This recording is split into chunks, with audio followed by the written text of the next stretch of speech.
इसके लिए आप सबको सलाम पेश करता हूँ। अस्सलाम वालेकुम व रहमतुल्लाहि व बरकातहू। बहुत शुक्रिया।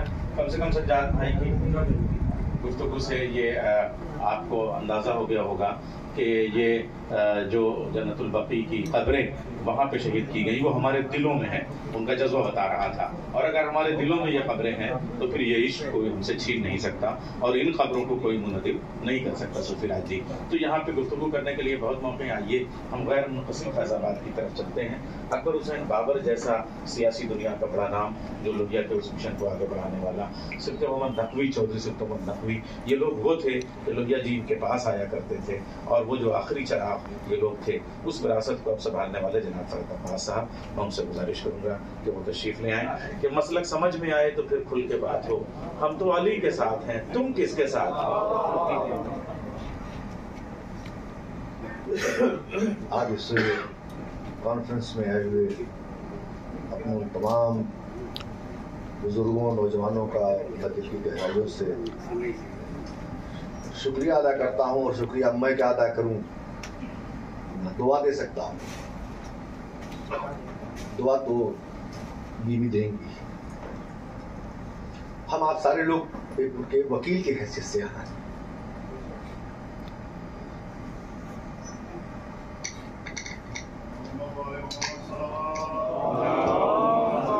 जिस दर से हमें कुरान मिला, जिस दर से इस्लाम पनपा,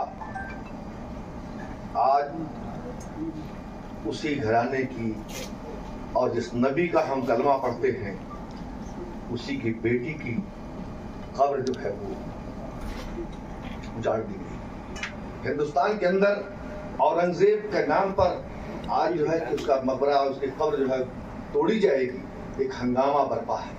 अफसोस है, शर्म आती है उन तमाम मुल्क के मुसलमानों के ऊपर कि जिन्होंने आज तक रसूल की बेटी के कब्र के बारे में नहीं सोचा।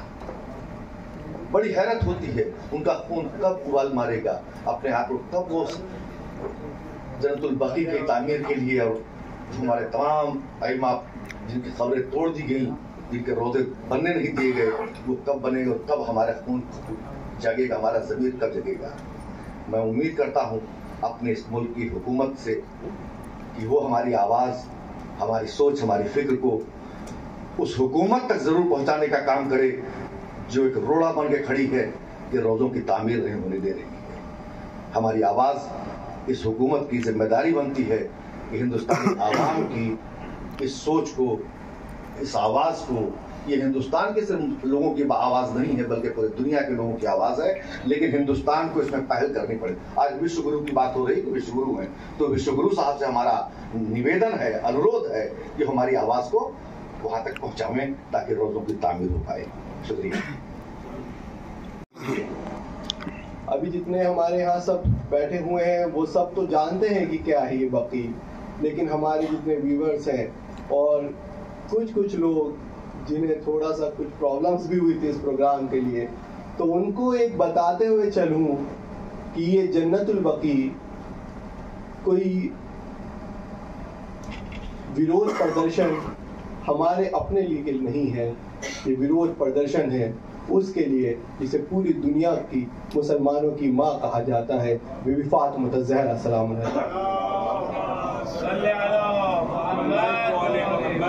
और यहाँ आए हुए जितने भी ये लोग होंगे, जितने भी ये लोग मिलेंगे आपको, ये वो लोग हैं जिसमें आपको सूफीराज जैसे हिंदू धर्म के लोग भी मिलेंगे, मुस्लिम भी मिलेंगे, सूफी भी मिलेंगे, और उन सब का सिर्फ एक ही नारा होता है, एक ही बात होती है कि अपने वतन से मोहब्बत करना सिखाई जाती है। और ये वतन से मोहब्बत करना पता है आपको किसने कहा था? ये रसूल खुदा सल्लल्लाहु अलैहि वसल्लम ने कहा था कि अपने वतन से मोहब्बत करना ये सच्चा ईमान है। और इज़ान मोहतरम इसी की ये जो रसूल खुदा वसल्लम है उन्हीं की बेटी थी बीबी फातिमा ज़हरा सलाम अलैहा। आपने देखा ना, हमारे जितने भी हर धर्म में कोई भी बड़े से बड़े जो भी धर्म गुरु होते हैं और जब वो चले जाते हैं तो उनकी एक स्मृति स्थल बनाई जाती है, उनकी समाधि बनाई जाती है कि वहाँ पे आए और हम वहाँ पे उनको देखें। अभी भी हमारे बहुत बड़े धर्म का एक बहुत बड़ा एक प्रोजेक्ट बना, एक मंदिर भी बनाया हुआ है, तो हम सब लोग वहाँ जो भी चाहने वाले लोग हैं अयोध्या में आप देखेंगे गए, वैसी जो मुसलमान जो लोग हैं उनके लिए जिस तरीके से आप ये एक बकी अभी ये देखेंगे, मैं अपने कैमरा पर्सन से कहूँ वो दिखाएं जरा सा पास आके।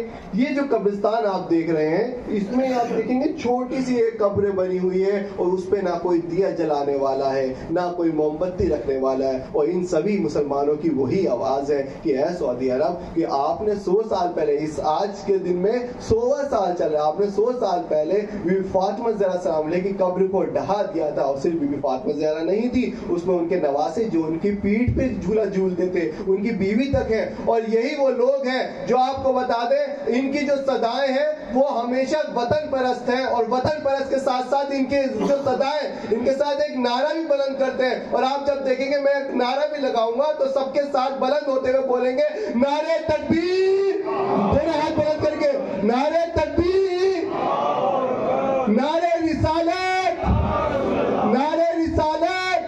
बस अज़ीज़ान मोहतरम, अब आप सब यही लोग सोच रहे होंगे कि नारे तकबीर भी आप लोग लगाते हैं और नारे रिसालत भी आप लोग लगाते हैं, तो आप में और वो जो कट्टरवाद वाले लोग हैं उनमें क्या फर्क है? तो हम बता दें, हमारे पास एक और नारा है जिसे जब हम लगाते हैं तो हम बता देते हैं कि हम लोग सर कटवा तो सकते हैं लेकिन किसी की मजलूम का सर काट नहीं सकते। वो नारा क्या है? नारा हैदरी, हैदरी। और बस यही फर्क बताता है कि हम हुसैन के चाहने वाले हैं, हम हजरत अली अलैहिस्सलाम के चाहने वाले हैं, हम हजरत मोहम्मद मुस्तफ़ा सल्लल्लाहु अलैहि वसल्लम के चाहने वाले हैं। और इस दर पे सिर्फ और सिर्फ एक रिक्वेस्ट, एक प्रोटेस्ट शांति तरीके से कराया जाता है, और वही हम यहाँ पे खड़े हुए हैं। बहुत बहुत शुक्रिया।